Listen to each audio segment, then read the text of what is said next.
Michel, on est ici dans la nouvelle caserne. Explique-moi, dans le Grand Québec, là, où est-ce qu'on se trouve en ce moment? Bon, on est dans la ville de Richelieu, dans la MRC de Rouville, plus précisément à l'intersection de la route 112 et de la route 133, Donc, Rive-Sud de Montréal, finalement. sur la rive sud de Montréal, effectivement. Michel, c'est quoi la nécessité d'avoir une nouvelle caserne? Bien, je pense que tu as vu ce matin l'état de l'ancienne caserne. Oui.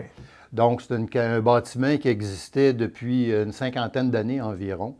Les systèmes d'aération qui étaient manquants, le système électrique, le système de ventilation, le système de chauffage, c'était tout désuet. Donc, ça ne répondait pas aux normes, en fait. C'est ça que tu es en train de me Non, dire? les nouvelles normes du bâtiment, ça ne répondait pas du tout. Et ça ne répondait pas non plus aux normes, les nouvelles exigences de la loi sur la sécurité incendie qui a été déposée en 2000. OK. Donc, par rapport à la sécurité à l'intérieur des bâtiments. Vous avez pris aussi la décision de vous spécialiser un peu sur le remplissage de bonbonnes. Explique-moi un peu ça.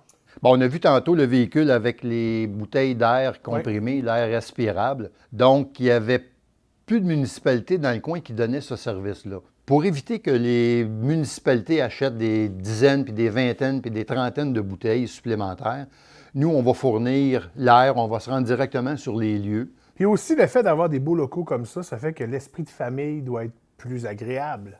Bien, effectivement, oui, les pompiers, c'est une grande famille. Premièrement, quand on rentre quelque part sur une intervention, bien, on se fie à l'autre, puis l'autre se fie à nous autres. Donc, il faut qu'on soit confiant, il faut qu'on ait des bons équipements. Et puis, quand on revient en caserne, bien là, c'est comme si on revient chez nous.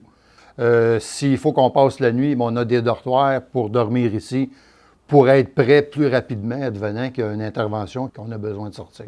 Michel, explique-moi un peu au niveau de la technologie, là, qu'est-ce que vous avez amélioré qui aujourd'hui est vraiment un must, là?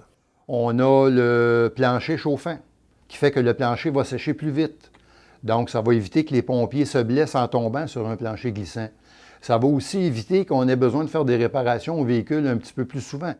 Aussi, il y a la salle des mesures d'urgence où on retrouve des ordinateurs, des télévisions et des lignes téléphoniques pour être capable de suivre en temps direct les événements. Ce centre-là peut servir à toutes les municipalités de la MRC. Parle-moi du plafond, parce que moi, ça m'a vraiment impressionné, le plafond. Oui, bien ça, c'est mon coup de cœur.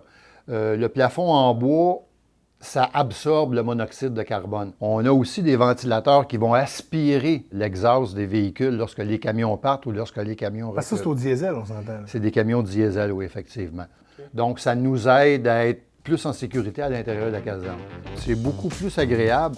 Bien, Philippe, je te remercie beaucoup d'être venu. Bien, je suis très content. Merci beaucoup.